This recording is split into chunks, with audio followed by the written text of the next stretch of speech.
نحمده ونصلي ونسلم على حبيبه الكريم الأمين العزيز الرؤوف الرحيم أما بعد فأعوذ بالله من الشيطان الرجيم بسم الله الرحمن الرحيم والعاديات ضبحا صدق الله العظيم الصلاة والسلام عليك يا حبيبي يا سيدي يا رسول الله صلی اللہ تعالی علیہ وسلم. گزشتہ سورہ زلزال اذا زلزلت الارض، اس میں جو خصوصی اور انفرادی پہلو تھا وہ یہ تھا کہ اگر 2 مرتبہ کسی نے اس کو تلاوت کی 8 آیتوں کی تو پورے قرآن کا ثواب ملے گا. یہ سب سے اہم پہلو تھا. غوث پاک نے حدیث پاک کو نقل کیا کہ اذا زلزلت الارض سے لے کر کے فمن یعمل مثقال ذرۃ خیرا یرہ ومن یعمل مثقال ذرۃ شرا یرہ، آیت نمبر 8 تک جس نے بھی تلاوت کی تو پورے 15 پارے کا ثواب ملے گا. ایک بار سورہ زلزال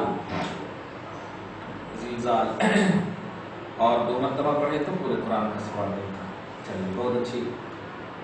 اللہ پاک جانتے ہیں، رسول پاک خاص طور سے امت کے فیوچر کو اتنے اچھے سے سمجھتے ہیں کہ امت محمدیہ تم بیزی اور مصروف ہونے کی شکایت مت کرنا کہ ہم پورا قرآن کیسے پڑھیں گے. ہم ایسی صورت بتا دے رہے ہیں کہ کام بھی کرتے رہو اور پڑھ لو، پورے قرآن کا ثواب مل جائے گا. تو شکایت نہیں کرنا. نیک عمل کیسے کرنا چاہیے کہ کرنے والے سے زیادہ کروانے والے مصطفیٰ جانتے ہیں. صحیح ہے. ظاہر ہے اگر ہم آپ کو کہتے ہیں کہ پورا ایک قرآن پڑھیے آپ 1 مہینے میں تو آنا ہی بند کر دیں گے. ارے یار یہ ایک قرآن کہاں سے ہوتا نہیں ہوتا. رمضان کی بات نہیں، اگر مطلب کمپلسری کہتے ہیں تو بہت مشکل ہو جاتا. حافظ لوگ چونکہ ان کی ذمہ داری ہے، لیکن کمپلسری اگر کہتے ہیں کہ نہیں ایک ختم پڑھے تو ہی ابھی کنٹینیو ہو مسئلہ ہو جاتا.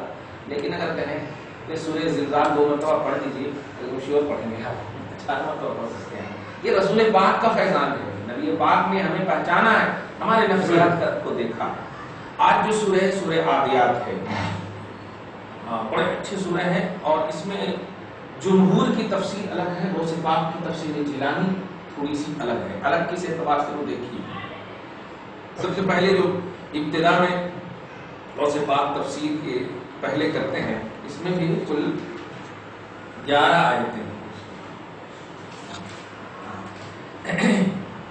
لا يخفى على المستكشفين من نفحات الحق المستروحين نسمات النفسات الرحمانية من قبل يمن الله بإرسال حضرة الرحمن أن النيل والوصول إلى تلك المنازل البرية والمقامات العلية إنما هو بعد رفض شواغل الناسور ورفع موانع رفعة الإمكان وقطع عمالة المتسقة وأمانة المتسلسلة وذلك لا يتيسر إلا بجذب الحق وتأييده واجتهاد العبد وبذل جهده ووسعه. لذلك أقسم سبحانه بما أقسم من النفوس المتشوقة وقرن مع القسم ما قرن من كفران الإنسان خسرانه باشتغاله على ما لا يغنيه من لوازم الحجج الناسوتية. فقال بعد تيمم.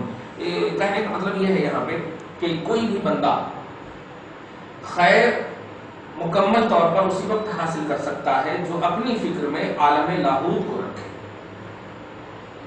رہے وہ ناسوت میں، مطلب دنیا میں عالم لاہوت کو اپنی فکر میں رکھے تو وہ خیر پورے طور پر حاصل کر سکتا ہے اپنی اسٹیٹس میں، اپنی قابلیت کے مطابق. ہمارے لیے جتنی بھی لائق ہے اللہ پاک نے ہمیں جتنا دینا چاہا ہے، اگر ہم فکر آخرت میں کریں گے تو ہمارے لیے خیر اللہ پاک جمع فرما دے گا ہمارے اندر. اس پورے کا خلاصہ یہ ہے. اب بسم اللہ الرحمن الرحیم کا ترجمہ دیکھیے. اللہ کے نام سے شروع. کون اللہ؟ المدبر لامور الانسان علی حتی اوصله الی مرتبہ الیقین والعرفان. وہ اللہ جو انسان کے امور کی تدبیر فرمانے والا ہے یہاں تک کہ انسان کو یقین اور معرفت کا درجہ عطا کر دیتا ہے. انسان کے تمام امور کو، اب ایک چھوٹی سی بات ہے، چائے بنانے کے لیے شکر پتی وغیرہ کی ضرورت ہے تو اب یہ کون لانا، تو جو لاتا ہے اس کو مدبر بولتے ہیں اور جو بناتا ہے اس کو مدبر نہیں. لانے والے کو مدبر بولتے ہیں، تیار کرنے والے کو، پوری کرنے والے کو مدبر بولتے ہیں. تو اللہ پاک ہماری زندگی کے لیے کیا کیا ضرورت کی چیزیں ہیں وہ سب پوری فرمانے والا ہے. اس کو مدبر حقیقی اللہ پاک مدبر. اور یہ کیوں بری جب کر دے, اور ظاہر ہے اب جب شکر بندی چینی سب آ جائے تو اب نہیں مطلب عورت بہانہ کر سکتی کہ ہم کیسے چائے بناؤ, سب کچھ حاضر ہے, گیس حاضر سوال, اور اعتراض نہیں کر سکتے. ایسے ہی اللہ پاک کے بندوں کو جب سارے امور ان کی زندگی کے لیے جو بھی ضرورت کی چیزیں کمپلسری ہیں وہ مل جائے تو بندہ اللہ سے اب شکوہ نہیں کر سکتا کہ میں نہیں کر سکتا. کیسے نہیں کر سکتا؟ چلنے کے لیے پہنچ گیا, چل, اور جس جگہ چلنا ہے اس زمین کو مسطح کر دیا, چل. اب کہیں کو نہیں چلتا. اب اگر بولتے ہیں 10 رکعت کے بعد ہم بیٹھ جائیں, ایسے بھی رونق بولے 10 رکعت کے بعد بیٹھ جائیں تو نہیں, یا تو وہ حلیم کا فولڈ ہوگا یا کھانے پینے کا فولڈ ہوگا. ہاں زیادہ کھا لیے, ثقیل کھا لیے, پیٹ بھاری ہے, اب کیسے پڑھنا؟ تو اس کی صورت یہ ہے کہ سب سے فکر آخرت میں پڑھنا, توجہ اللہ میں پڑھنا, خدا کی رضا کے لیے پڑھنا. یہ فارمیلٹی, یہ ڈیوٹی, اس نیت سے نہیں پڑھنا. اور اس نیت سے پڑھیں گے نا تو آپ کو محسوس تک نہیں ہوگا 20 رکعت پڑھ لیں گے الحمدللہ, محسوس تک نہیں ہوگا. خیر خدا توفیق دے. تو وہ مدبر کا مطلب یہ ہے کہ اللہ پاک جب انسان کو سارے امور عطا کر دیتا ہے تو مدبر الامور کہلاتا ہے. اور کیوں عطا کرتا؟ حتی اوصلہ الی مرتبۃ الیقین والعرفان, تاکہ مرتبہ یقین اور عرفان ہمیں مل سکے بندوں کو. تو یہ اللہ, اس اللہ کے نام سے شروع. الرحمن علیہ بخلقہ علی صورتہ لیلیق بخلافہ, کیا کہنا. اور اللہ انسان پر رحمان ہے, رحم فرمانے والا ہے, اس کو اپنی صورت پر پیدا کر کے, اپنی صورت پر پیدا کر کے تاکہ اپنا خلیفہ بنا سکے. سبحان اللہ. مخلوق تو بہت ہے, انسان جیسی مخلوق نہیں. واہ.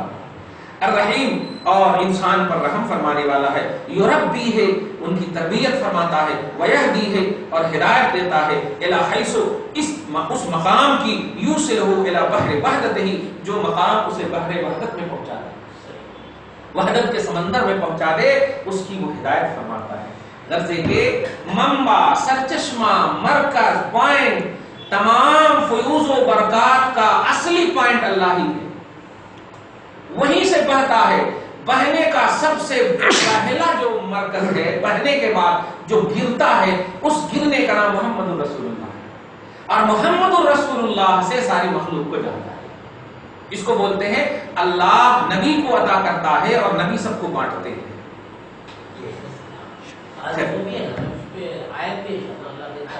حدیث ہے انما انا قاسم واللہ یعطی, بخاری شریف کی حدیث ہے. میں ہی بانٹتا ہوں اور اللہ عطا فرماتا ہے. اللہ, تو اللہ کے رسول قاسم نعمت, اسی لیے ان کا لقب ہے قاسم نعمت, نعمت کی تقسیم فرمانے والے. اور معطی نعمت, یعنی نعمت کو عطا کرنے والے, رزق دینے والا رب ہے, بانٹنے والے محمد ہے صلی اللہ علیہ وسلم. بانٹنے والے, ہاں قاسم نعمت. سبحان. خیر, دیتا وہ ہے, دلاتے یہ ہے. کتنا اچھا جملہ ہے, دیتا وہ ہے, دلاتے یہ ہے. لینا آپ کو وہاں. خیر, یہ تو بسم اللہ الرحمن الرحیم کی تفسیر. اب سب سے پہلے والعادیات کو ہم تفسیر ترجمہ جو ہے نا عام اعتبار سے پہلے کر لیں تاکہ سمجھ جائے. والعادیات ضبحا, واو یہاں پر قسم کے لیے بتا چکا ہوں میں کہ واو کے بعد اگر زیر آئے تو قسم کا معنی. والعادیات تی آئے تو زیر ہے, تو قسم ہے ان گھوڑوں کی. یہاں گھوڑے کی, مجاہدین اسلام جو گھوڑا یوز کرتے تھے, غور کیجیے, تو اللہ پاک اس گھوڑے پر اسلام کی بلندی کے لیے جانے والے انسان سے وہ گھوڑے کو ٹچ اور نسبت حاصل ہونے کی وجہ سے رب نے اس گھوڑے کی قسم یاد فرمائی. مطلب اس کو مردبان یہ سمجھیے کہ اللہ کے محبوب بندے سے جانور کو ٹچ اگر حاصل ہو جائے تو اس کا مقام خدا کی بارگاہ میں بہت بلند ہے. قسم ہے ان گھوڑوں کی کہ جب وہ دوڑتے ہیں تو دوڑتے وقت جو سانس کی آواز, یہ آواز جو ہے, اس آواز کی بھی قسم ہے. واہ سبحان اللہ. دیکھ رہے ہیں آپ, یہ ایک مجاہدین اسلام سے جانور کے ٹچ ہونے کی وجہ سے یہ عظمت ملی ہے. آپ کی نسبت محمد رسول اللہ سے ہے. آپ اپنے سینے میں کس کو جگہ دیے ہیں؟ رسول اعظم صلی اللہ علیہ وسلم. تو آپ کی نسبت کی قسم رب نے نہیں یاد کی ہے. سمجھ جائیے کہ میں نے ایک عام مجاہدین کے مطلب نبی کے مقابلے میں بولا, ورنہ صحابہ کے نام کی گھوڑے میں. ایک صحابہ کرام سے نسبت رکھنے والے جانور کی قسم یاد کر سکتا ہوں تو تم تو نبی سے نسبت رکھتے ہو. سبحان اللہ. اور اس میں صحابہ کی بھی کتنی عظمت ہوگی کہ صحابہ کرام تیرا ٹچ ہونا گھوڑے سے مجھے بڑا پسند آیا, تو تیرا کتنا مقام ہوگا. واہ واہ, مقام کی مقام ہے. تو قسم ہے ان گھوڑوں کی جو آواز نکالتے ہوئے دوڑتے ہیں. والعادیات ضبحا, پہلے عام ترجمہ کرو, فالموریات قدحا, اور قسم ہے ان گھوڑوں کی جو پتھروں پر جب دوڑتے ہیں تو ان کے کھر جب پتھر پہ پڑتے ہیں تو چنگاریاں اڑتی ہوئی نظر آتی ہیں. واہ واہ واہ, ہے نہیں, جب پتھر پہ پاؤں رکھے تو اس کے کھر جو ہوتے ہیں اس سے چنگاریاں اتنا تیز دوڑتے ہیں. واہ واہ, ہاں اس کو کیا بولتے ہیں, نال. ہاں نال صاحب برابر نال, تو اسے کھر کہا میں. خیر ہاں, تو اس پر اچھا یہاں پتھر سے مراد اس لیے بھی پتھر کی قسم ہے کہ مدینۃ المکہ میں عموم پتھریلی زمین ہے, پتھریلی زمین ہے, ہر زمین پتھریلی ہے وہاں. تو اب جہاں زمین پر بھی اگر دوڑتے ہوں گے تو وہ پتھریلی زمین پر دوڑ کر کے چنگاریاں اڑنے والے کی قسم. سبحان اللہ. وہ لگاتے ہیں نال, وہ ہاں نہیں لگائے تو پھر پاؤں جو ہے نا خراب ہو جائے گا نا ان کا. مطلب اس کے حساب سے جتنا پتلا موٹا وہ اس میں رہتا, مارتے بہت زور زور سے مارتے, لیکن مارتے وقت تکلیف ہوتی, پھر بڑا ریلیکس محسوس کرتے کیونکہ ان کو دوڑنا ہے. یہی اس کی صفت ہے, یہی اس کی صفت ہے. ہاں اللہ, بلکہ جانتے ہیں بڑی اچھی بات, صفت کی بات آئی ہے. اللہ پاک کہ ایسے بھی ولی گزرے ہیں, دھیان دیجیے گا. ایک چور تھے جو بہت بڑے, مطلب بہت بڑے چور تھے, اور چوری کر کے ایک جگہ ایسے مطلب مال رکھ دیے, اور مال جب رکھے رات میں جب سوئے تو سانپ اپنے مطلب سانپ اس کو نظر آیا, سانپ دکھا وغیرہ. سانپ نے مطلب ڈس لیا اس کو, ایک دم حاصل یہ کہ اس کو ڈس لیا. اچانک ایمان قبول کر لیا اس نے. میں نے اس کو مارا نہیں, ان سے پوچھا کہ ایمان کیوں قبول کیا, تم تو چور تھے. تو کہا دیکھو ایک سچ بات یہ ہے کہ ایک سانپ تھا جو کونے میں بیٹھا ہوا تھا, میں اپنی جگہ سویا ہوا تھا, میں نے اسے مارا نہیں, اسے ٹچ نہیں کیا, اسے ٹوکا نہیں, پھر بھی وہ اپنی عادت سے باز نہیں آیا. اس کی عادت میں ڈسنا ہے. تو انسان ہوں میں, ہماری عادت میں کیا ہے؟ تو قرآن کہتا ہے ہماری عادت میں عبادت ہے. ایک جانور جو اپنی عادت کو نہیں بھولا, تو ہم جانور سے بھی بدتر ہیں کہ ہم اپنی عادت کو نہیں بھولے. اسی وجہ سے ہم اسلام کو بھول گئے. بتائیے سانپ کے ڈسنے سے ایک عبرت مل گئی, اللہ پاک کے رحمت کا بہانہ. ہاں خیر, تو فالموریات قدحا, وہ جو نال ہوتے ہیں اور دوڑتے وقت جو زمین پر پتھریلی زمین پر اس سے جو چنگاریاں اڑتی ہیں, قسم ہے اس چنگاری پھینکتے ہوئے دوڑتے ہوئے گھوڑوں کی. سبحان اللہ. آیت نمبر 2, فالمغیرات صبحا, اور قسم ہے ان گھوڑوں کی جو صبح ہوتے ہوئے تمام دشمنوں کو غارت کر دیتے ہیں. کتنی گولیاں لگتی, مطلب دیکھیے اب تیریں گولیاں ساری چیزیں ایک دم پڑتی رہتی, لیکن گھوڑا پیچھے نہیں ہٹتا, منہ ایسے ایسے کرتا لیکن دوڑتے رہتا. اللہ پاک قسم ہے ان گھوڑوں کی, یعنی اپنی خصلت نہیں بھولتا. گھوڑوں کی خاصیت ہے وہ چاہے کتنے بھی مجمع ہو آپ کو ہٹنا پڑے گا, اس کا کام ہے دوڑنا. تو قسم ہے ان گھوڑوں کی جو صبح تڑکے صبح ہوتے ہی غارت کرے, یعنی تخت کو پلٹ دے, الٹ دے.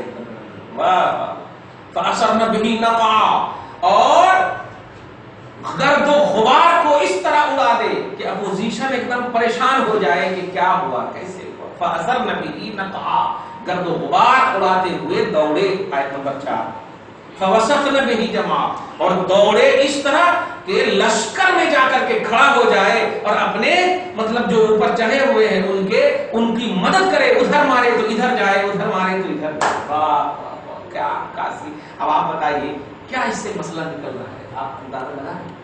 قرآن کی آیتیں اور ہمارا اور آپ کا پورا عقیدہ ہے کہ قرآن سے مسئلے نکلتے ہیں, تو اس سے کیا مسئلہ ہے؟ نکاح آپ کو دعا ہے. قرآن پاک سب سے اہم مسئلہ اس کا یہ ہے کہ نبی سے نسبت والی چیز کی عظمت کو اجاگر کرنا سب سے اہم مسئلہ ہے. ورنہ یہ گھوڑے پھوڑے کی قسم کھانے سے اب آپ بتائیے کیا مسئلہ نکلے. لیکن قرآن ہے، کانسٹیٹیوشن ہے، اسلام کا قانون ہے، لیکن نکلنا چاہیے تھا. تو جواب یہی ملا کہ یہ گھوڑے وہ گھوڑے نہیں ہیں، یہ مصطفیٰ کے غلاموں کے گھوڑے ہیں. اس لیے اللہ پاک قسم یاد فرما فاصل ربی نقا. یہ سورہ میں سے مکی ہے سب. یہ سورہ شاید مدنی ہے. نہیں مدنی ہے، کیونکہ غزوات وغیرہ تو مدینے میں ہوئے ہیں، مکہ میں تو نہیں ہوئے. یہ سورہ مدنی پہلے دیکھ لیتا ہوں. اب اس سے پہلے کی سورہ زلزال بھی مدنی تھے. ہاں یہ نہیں، یہ سورہ مکی ہے. واہ واہ واہ.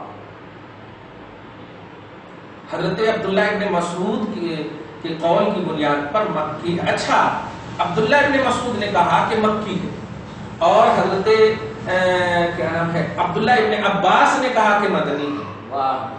اچھا اب ایک دم آسان اس کو تطبیق دے دیجیے کہ عبداللہ ابن مسعود نے کہا کہ یہ مکی ہے، اور عبداللہ ابن عباس نے کہا کہ مدنی ہے.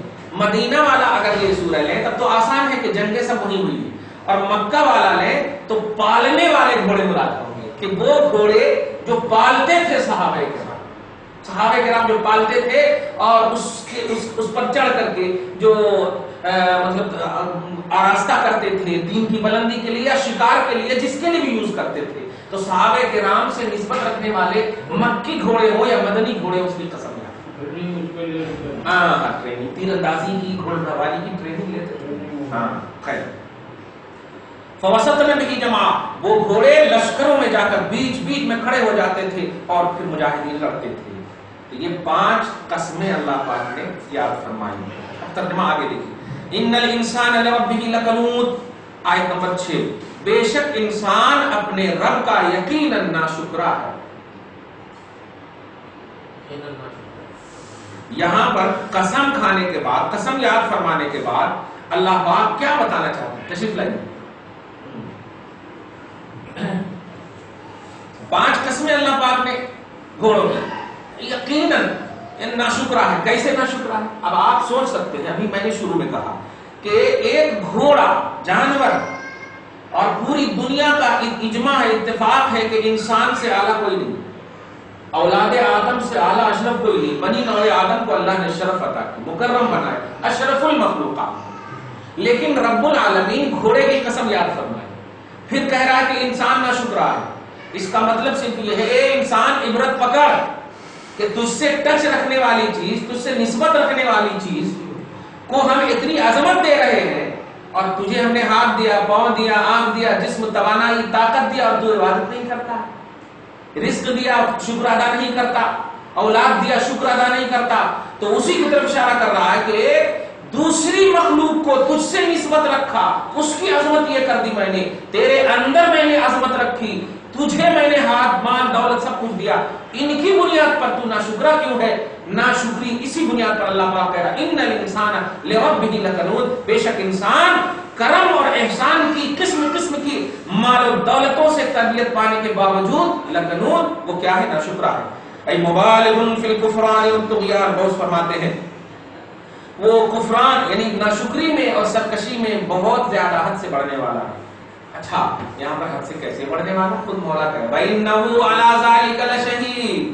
اور اس ناشکری پر اور اس مطلب سرکشی پر وہ خود گواہ ہے. اب خود گواہ ہے کیسے؟ ایک بھی انسان کو آپ اٹھائیے، ایک بھی انسان محمد الرسول اللہ کو چھوڑ کر کہے، رسول اعظم کو چھوڑ کر پوری دنیا کے انسان کو لائیے، ہر شخص کے اندر کچھ نہ کچھ. صحابہ کرام کی عظمتوں پر قربان، نبی کے مقابلے میں ہم بول رہے ہیں، ہر انسان کے اندر کچھ نہ کچھ نکلے گا. ایک محمد ہے جو کامل الانسان، اکمل الانسان. سمجھ رہے آپ؟ ہاں بہرحال صحابہ تابعین بزرگان دین کو چھوڑ کر بات کیجیے، ایک بھی انسان کو آپ اٹھائیے اور اٹھانے کے بعد پوچھیے 5 وقت کی نماز پڑھے؟ اگر بول دیے ہاں پڑھے. چاشت پڑھے؟ ہاں. تہجد پڑھے؟ ہاں پڑھے. یہ سب پڑھے. حقوق العباد ادا کیے؟ کچھ نہ کچھ گڑبڑی نظر آتی. بندوں کے حقوق میں گڑبڑی، زندگی کے شعبے میں گڑبڑی، گرزے کے 24 گھنٹے میں ایک نہ ایک منٹ تو ایسا نکلے گا جس میں گڑبڑی ہے. تو تو خود انسان کا 24 گھنٹے کا کچھ نہ کچھ شعبہ حیات خود دلیل بن جائے گا کہ وہ ناشکرا ہے. اسی کو اللہ پاک کہہ رہا ہے کہ تجھ سے نسبت رکھنے والے جانور کو میں نے یہ فضیلت دی، لیکن تجھے 24 گھنٹہ تک میں سانس کی طاقت دے رہا ہوں، چلنے پھرنے کی طاقت دے رہا ہوں، آل اولاد کی طاقت دی ہے میں نے، پھر بھی تو ناشکرا ہے. یعنی تجھ سے تو آل ان آل عبادتوں ہی کی امید ہونی چاہیے، توحید کی امید ہونی چاہیے، میری پرستش کی امید ہونی چاہیے، لیکن تو ناشکرا ہے. تو یقیناً وَإِنَّهُ عَلَى ذَلِكَ لَشَهِيدٌ، انسان اس ناشکری پر اور اس سرکشی پر یقیناً وہ خود گواہ ہے. یعنی ناشکری کے آثار خود نظر آ رہے ہیں. اب ایک دم اس کو تو سمجھانے کی ضرورت ہی نہیں ہے. کم بالکل 24 گھنٹے میں گھر میں آپ دیکھ لیجیے، مطلب ناشکری کا یہ بھی تو پہلو ہے. آپ ناراض ہو جائیں یہی پکایا کیا، یہ بھی ناشکری ہے. میں آ رہا ہوں نہ بولا نہ، یہ بھی ناشکری. مطلب ایک دم زندگی کا شعبہ ہر سیکنڈ ایک دم ناشکری پر دلالت کر رہا ہے. اگر غور کریں تو آل ان آل انسان بول ہی نہیں سکتا کہ ہم شکر گزار بنیں. منہ سے بول دینے کا نام شکر نہیں ہے، بلکہ 24 گھنٹہ جسم کا ہر حصہ اللہ کے لیے شکر گزار ہو جائے، اسے شکر بول. منہ سے بول دیا اللہ شکر ہے، نہیں اس کو نہیں ہوتا. خیر آگے دیکھیے آپ. وَإِنَّهُ لِحُبِّ الْخَيْرِ لَشَدِيدٌ، اور یہ انسان ناشکری کے ساتھ ساتھ مال، مرتبہ، ثروت، سیادت، جاہ، دولت، ان سب کی محبت میں سرگرداں ہے. رب کہہ رہا ہے تو غلط تو ہو نہیں سکتا. وَإِنَّهُ لِحُبِّ الْخَيْرِ لَشَدِيدٌ، خیر کی محبت مطلب مال و دولت، ثروت، سیادت، طاقت، لیڈرنگ، یہ سب کی محبت میں لشدید بالکل کروا رہا ہے، اترا رہا ہے، ایک دم اسی میں ہے. میں وہ انسان دیکھ، تجھ سے نسبت رکھنے والی چیز کو عظمت دی ہے، تو سمجھ اپنی عظمت کیا ہونی چاہیے. افلا یعلم اذا بعثر ما فی القبور، کیا انسان نہیں جانتا کہ جو جو قبروں میں ہے وہ جب اٹھائے جائیں گے، ارے واہ، یعنی مردے جب اٹھائے جائیں گے، وحصل ما فی الصدور، اور جو سینوں میں تم نے رکھا تھا وہ سب سینوں کی بات کھول دی جائیں گی. کیا کیا چھپا کر رکھا تھا. آج عدالت میں پوچھتے ہیں کہ اس قیدی کی آخری خواہش کیا ہے، پوچھو. تو اس سینے میں دبا کر کے آخری خواہش کیا ہے پوچھو. تو انسان خیر خواہش کی ہو یا شر کی خواہش کی ہو، سب اللہ پاک کے نزدیک وہ سینہ چیر کر کے اللہ تعالیٰ خود نکال کر دے گا. وحصل، تو کیا انسان نہیں جانتا؟ مطلب جانتا ہے. ان ربهم بهم یومئذ لخبیر، بے شک ان کا رب ان پر اس دن یقیناً خبردار ہے. یعنی کل قیامت میں جب اللہ پاک سارے لوگوں کو جمع کرے گا تو پروردگار عالم کیا کیا سینوں میں تھا سب ظاہر کر دے گا. اور جس نے عدم سے وجود دیا تھا وہ اللہ قیامت کے دن جو تمام ضمیروں کو، تمام چھپی ہوئی باتوں کو ظاہر فرمائے گا، وہ اللہ یقیناً خبیر ہے. خبیر کی تفسیر خاص طور سے کون سے پاک جو فرما رہے تھے، بصیر بعموم ما جرى عليهم في نشأة الاختبار، بس وہی ہے. خیرا كان او شرا فيجازيهم على مقتضى علمه وخبرته بلا فوت شيء من ذلك وما علمه سبحانه بهم ومما صدر عنهم يعملون عملا سيواخذون عليهم. یعنی بس وہی جو دل میں رکھے ہوں گے وہ سب اللہ پاک جو ہے سینے سے نکال کر کے رکھ دے گا. یہ خواہش تھی، یہ خواہش تھی، یہ میں نے اس لیے پورا نہیں کیا، جیسے رپورٹ پہ لکھا کہ میں نے ایک لفظ، بہت ساری ایسی چیزیں ہیں جسے آپ پسند کرتے ہیں لیکن وہ آپ کے لیے صحیح نہیں. تو اے میرے بندے، جو سینے میں تم رکھے ہو یہ دونوں چیز نکال کر، چاہے خیر ہو شر ہو، یہ دیکھو تم نے یہ سینے میں رکھا تھا، تیرے دل نے چاہا تھا کہ یہ میرے لیے ہو جاتا تو اچھا، لیکن میں بتاتا ہوں اس کا انجام، اگر یہ کر لیتا تو ایسا ہوگا. تو نے مانگا تھا مجھ سے اولاد نا، اگر اولاد ہو جاتی تو یہ اولاد نافرمان ہوتی تو اچھا کیا نا، نہیں دیا نا. دیکھا تو یہ سارے سینوں کی خواہشوں کو اللہ پاک سامنے لا کر رکھ دے گا، اور پھر جب سامنے اس کا اتمام کرے گا، اس کے سامنے آپ کو واضح کرے گا تو آپ اے اللہ تو عدل والا ہے، واقعی تو ہی جانتا ہے. تو یہ تو ترجمہ عمومی ترجمہ ہو، لیکن یہ جو قسم یاد کیے ہیں، اب تفسیر جیلانی کا ترجمہ سنیں. یہ عمومی ترجمہ کیا میں نے، اب جو 5 قسمیں اللہ نے یاد کی ہے اس کا ترجمہ غوث کی زبان میں سنیے. وہاں تو گھوڑوں کی قسم یاد فرمائی. اب سنیے مکی آیت ہونے میں سمجھتا ہوں کہ غوث پاک بھی مکیہ ہی ہونے میں ہوں گے. اس لیے کیا کر رہے ہیں؟ والعادیات ضبحا. عادیات یہ عادیتن کی جمع ہے. عادیات جیسے مسلمتن کی جمع مسلمات. مسلمتن ایک مسلم عورت، مسلمات بہت ساری مسلمات. تو نفسن ایک لفظ آتا ہے نون فاسا. نفسن یہ مؤنث ہے. مؤنث بولے تو یہ مطلب مرد نہیں ہے، عورت کے قبیل سے مؤنث ہے. تو مؤنث ہونے کی وجہ سے نفس کی جمع نفوس آتی. تو اب جو ہے عادیتن کی جمع ہے، بولتا جہاں آ جائے اس کو مؤنث بولتے ہیں، مذکر نہیں. مؤنث کا مطلب سمجھ رہے ہیں؟ ہاں. تو بولتا جہاں آ جائے تو نفس جب مؤنث ہے تو اس کی جمع نفوس ہے. تو اسی کی طرف اشارہ کر رہے ہیں غوث پاک ترجمہ میں والعادیات ضبحا. قسم ہے ان نفوس قدسیہ کی. قسم ہے ان نفوس قدسیہ کی کہ جب وہ اللہ کی عبادت کرتے ہیں تو اللہ کا جو وارد ہوتا ہے ان کے دل پر فیضان جو ہوتا ہے، اس فیضان کے اٹریکشن کی بنیاد پر ان کے سینے سے جو آواز نکلتی ہے اس سینے کی بھی قسم ہے. واہ. تو اب اولیاء اللہ مراد ہو گئے غوث پاک کی زبان میں.